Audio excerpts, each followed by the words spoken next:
2022년 폴란드는 자국 전차 300대를 우크라이나에 보냈습니다. 러시아 바로 옆 나라가요. 나토 회원국 중 우크라이나에 가장 많은 전차를 준 나라. 그런데 바로 그 폴란드가 러시아 칼리닝그라드와 국경을 맞대고 있습니다. 전차를 주고 나니 남은 건 텅 빈 경납고뿐이었습니다. 이 나라가 선택한 건 독일도 프랑스도 미국도 아니었습니다. 숫자로 보면요. 60조 원, 한국 무기였습니다. 바로 이런 이유 때문에 지금 전 세계가 K방산을 주목하고 있습니다. 2022년 2월 24일, 러시아가 우크라이나를 침공했습니다. 전 세계가 충격에 빠졌는데요. 가장 긴장한 나라가 하나 있었습니다. 바로 폴란드입니다. 폴란드는 러시아의 군사 거점 칼리닝그라드와 국경을 맞대고 있고, 우크라이나와는 535km에 달하는 국경을 공유하고 있습니다. 전쟁이 벌어지는 곳에 바로 옆 나라였던 겁니다. 그런데 이 나라가 놀라운 결정을 내립니다. 자기 전차를 우크라이나에 보내기 시작한 겁니다. 소련제 T-70이 약 240대, 개량형 PT-91 약 60대, 심지어 독일에서 들여온 레오파르트 2까지 14대를 넘겼습니다. 합치면 300대가 넘는 전차입니다. 지원 총액난 72억 주어티, 우리 돈으로 수조 원에 달했습니다. 서방 군사동맹 나토 회원국 중에서 우크라이나에 전차를 가장 많이 준 나라, 그게 바로 폴란드였습니다. 비유하자면 이런 겁니다. 우리 집 바로 옆에 강도가 들 수 있는 상황인데 이웃집이 급하다고 경비 장비를 전부 빌려준 겁니다. 의리는 있었지만 그 대가는 컸습니다. 남은 건 텅 빈 경납고뿐이었습니다. 구형 소련제 장비를 줬다고는 하지만 그 자리를 채울 대체 장비가 없었습니다. 자국 기갑전력에 심각한 구멍이 뚫린 거죠. 그런데 폴란드의 상황을 좀 더 들여다보면 이 결정이 단순한 의리가 아니었다는 걸 알 수 있습니다. 칼리닝그라드에는 러시아의 핵무기 배치 의혹이 계속 제기되어 왔습니다. 폴란드는 나토의 동쪽 최전선에 서 있는 나라입니다. 우크라이나를 돕지 않으면 다음 차례가 자기 자신일 수 있다는 공포가 있었던 겁니다. 숫자로 보면요. 폴란드의 국방비는 GDP 대비 4.5%입니다. 2025년 기준 나토 회원국 중 당당히 1위입니다. 미국이 3.2%, 프랑스와 독일이 2%인 걸 생각하면 압도적인 수준이죠. 2026년에는 4.8%까지 올릴 계획입니다. 돈을 쓸 준비는 돼 있는 나라입니다. 문제는 돈이 아니라 지금 당장 들여올 무기가 없다는 것이었습니다. 이 절박함의 뿌리에는 역사적 트라우마가 있습니다. 폴란드는 제2차 세계대전 때 서쪽에서는 나치 독일, 동쪽에서는 소련에 의해 나라가 두 동강 났습니다. 인구 3,800만 명의 이 나라는 그때의 기억 때문에 안보에 대해서만큼은 절대 타협하지 않습니다. 병력도 현재 15만 명에서 30만 명으로 2배로 늘리겠다는 계획을 세워놨을 정도입니다. 바로 이런 이유 때문에 전차를 줘버린 그 순간부터 폴란드는 미친 듯이 새 무기를 찾기 시작합니다. 이 위기 상황에서 폴란드가 선택할 수 있는 옵션은 뭐였을까요? 가장 먼저 떠오르는 건 같은 유럽입니다. 독일의 레오파르트 2 전차는 세계 최강이라 불립니다. 그런데 문제가 있었습니다. 납기가 수년이 걸립니다. 당시 라인메탈의 연간 생산 능력은 약 40대 수준이었습니다. 폴란드가 필요한 건 1000대입니다. 단순 계산으로도 25년이 걸리는 겁니다. 게다가 독일 정부의 수출 승인 절차도 복잡했고 나치 점령이라는 역사적 감정까지 겹치면서 협상 분위기 자체가 좋지 않았습니다. 프랑스의 르클레르 전차는 어땠을까요? 생산 라인이 사실상 멈춰 있었습니다. 최근 신규 생산 자체가 없었던 상황이고 공장을 다시 가동하는 것만 해도 수년이 필요했습니다. 미국의 에이브럼스 전차도 마찬가지입니다. 대당 1000만 달러가 넘는 높은 가격에 가스터빈 엔진이라 운영 유지비도 과다합니다. 거기에 대기줄도 길었습니다. 우크라이나 지원으로 미국의 재고까지 빠지고 있던 시점이었거든요. 바로 이런 이유 때문에 유럽 방산의 구조적 한계가 적나라하게 드러난 겁니다. 냉전이 끝나고 30년 동안 유럽 전체가 군축은해 왔습니다. 공장 문을 닫거나 줄였고 숙련된 기술자들은 다른 산업으로 떠났습니다. 주문을 해도 만들 공장이 없고 만들 사람도 없는 상황이 된 겁니다. 비유하자면 이런 겁니다. 가전제품을 사려는데 성능은 비슷합니다. 그런데 한쪽은 5년 뒤에나 배송이 되고 다른 한쪽은 내일 배송이 됩니다. 전쟁이 바로 옆에서 벌어지고 있는데 여러분이라면 어떤 선택을 하시겠습니까? 그 내일 배송이 가능한 쪽이 바로 한국이었습니다. 한국의 경쟁력은 네 가지로 정의됩니다. 첫째, 빠른 납기입니다. K2 전차는 계약 후 10개월 만에 첫 물량이 인도됐습니다. 유럽은 3년에서 5년, 비교 자체가 안 되는 속도입니다. 둘째, 가격입니다. 숫자로 보면요, K2 전차가 대당 약 850만 달러입니다. 레오파르트 2 최신형은 1,500만 달러가 넘습니다. 거의 절반 가격에 동급 성능을 살 수 있는 겁니다. 셋째, 성능입니다. K2는 120mm 주포의 1500마력 엔진, 자동 장전 장치까지 갖추고 있습니다. 55톤으로 에이브럼스나 레오파르트보다 약 7톤이 가볍지만 화력과 방어력은 동급으로 평가받습니다. 넷째, 기술 이전입니다. 한국은 완성품만 파는 게 아니라 현지에서 직접 생산할 수 있도록 공장과 기술까지 통째로 넘겨주겠다고 제안했습니다. 다른 나라들은 절대 내놓지 않는 조건이었습니다. 한국이 이런 대량 생산과 빠른 납품이 가능한 이유가 있습니다. 북한이라는 현실적 위협에 대비해서 대규모 생산 라인을 수십 년간 유지해왔기 때문입니다. 미국을 제외하면 이 정도 규모로 빠르게 대량 공급이 가능한 나라는 사실상 한국밖에 없었습니다. 폴란드 입장에서는 선택이 아니라 유일한 해답이었던 겁니다. 러시아 바로 옆에서 전차를 다 줘버린 나라. 유럽에서는 살 수가 없었고 한국만이 답이 될 수 있었습니다. 그래서 2022년 7월 27일 역사적인 계약이 체결됩니다. 총 규모 약 60조 원. 전차의 자주포에 전투기에 로켓까지. 한국 방산 역사상 반일 국가대상 최대 계약이었습니다. 그런데 여기서 하나 짚고 넘어가야 할 게 있습니다. 이 60조 원이라는 숫자 정확히 뭘 의미하는 걸까요? 이건 프레임워크 계약, 쉽게 말해 총액 합의서입니다. 우리가 앞으로 이만큼의 무기를 살 의향이 있다는 양국 간의 약속이죠. 실제로 돈이 오가고 무기가 넘어가려면 품목별로 별도의 실제 구매 확정 계약을 따로 체결해야 합니다.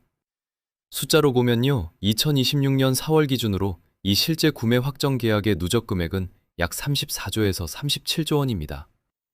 60조 원 중 절반 이상이 이미 확정된 겁니다. 그러면 구체적으로 뭘 샀는지 하나씩 보겠습니다.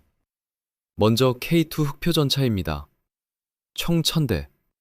1차로 180대를 한국에서 완제품으로 직접 들여왔고 2차부터는 폴란드 맞춤형 K2 전차를 현지에서 생산하는 구조입니다. 확정된 계약 금액만 약 24조 원입니다. 그리고 이 1차분 180대는 2025년 11월에 전량 납품이 완료됐습니다. 계약 체결 후 3년 만입니다. 유럽 전차였다면 아직 첫 번째 물량도 받지 못했을 시간이죠. 다음은 K9 자주포 672문입니다. K9은 이미 전 세계 11개국이 운용하고 있는 글로벌 자주포 시장 점유율 50% 이상의 베스트셀러입니다. 확정 계약만 363문, 금액으로 약 6조 7천억 원. 2025년 기준 192문이 이미 폴란드에 도착했습니다. FA50 병전투기는 48대, 약 4조 원 규모입니다. 대당 가격이 약 600억 원대로 고급 전투기 대비 가격 경쟁력이 뛰어납니다. 1차분 12대는 계약 후 불과 15개월 만에 인도를 완료했습니다. 나머지 36대는 폴란드 사양에 맞춰 성능을 높인 버전으로 개발 중입니다. 마지막으로 천무 다연장 로켓입니다. 폴란드에서는 호마르 K라고 부릅니다. 미국의 하이마스와 동급 이상 성능을 가진 한국 육군 최신 다연장 체계입니다. 발사대 290문에 유도탄까지 포함해서 누적 계약 약 12조 6천억 원. 2025년 기준 126문이 인도됐고 유도탄은 폴란드 현지에서 직접 생산하는 계약까지 체결됐습니다. 바로 이런 이유 때문에 이 계약이 단순한 무기 거래가 아니라 산업 협력에 가까운 겁니다. 전차도, 자주포도, 로켓도 결국 폴란드 땅에서 만들어지는 구조로 가고 있으니까요. 그런데 여기서 한 가지 반전이 있습니다. 정권이 바뀝니다. 2023년 10월 폴란드 총선이 열렸습니다. 이 대형 계약을 추진했던 법과정의당 정부가 물러나고 도널드 투스크가 이끄는 시민연합이 새 정부를 구성합니다. 새 정부는 이전 정부의 방산 계약에 대해 감사에 착수했습니다. 너무 급하게 샀다, 금융 조건이 불리하다는 비판이 나왔죠. 2024년 2월에는 폴란드 국방장관이 한국 측이 제시한 대출 조건을 수용할 수 없다고 공개적으로 발언까지 했습니다. 한국 방산업계가 긴장할 수밖에 없었습니다. 60조 원짜리 계약이 통째로 흔들릴 수 있었으니까요.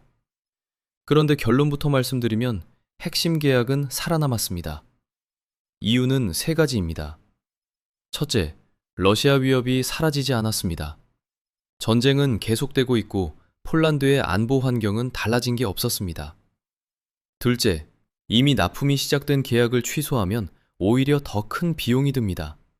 위약금에, 대체 장비 확보 비용에, 전력 공백까지 감당해야 하니까요. 셋째, 앞에서 봤듯이 대안이 없습니다. 유럽 방산업체의 생산 능력 한계는 정권이 바뀐다고 해결되는 문제가 아닙니다. 실제로 투스크 정부는 취임 직후인 2023년 12월에 K9 자주포 2차 계약 152문을 체결했습니다. 2025년 7월에는 K2 전차 2차 계약 180대에 지원 차량 81대까지 포함해서 약 8조 7천억 원 규모를 확정했고요. 다만 FA50 경전투기 2차분 36대는 사양 조정을 이유로 약 2년 지연이 발생했습니다. 핵심 계약은 유지하되 일부 조건을 재조정한 겁니다. 그리고 결정적인 장면이 있었습니다.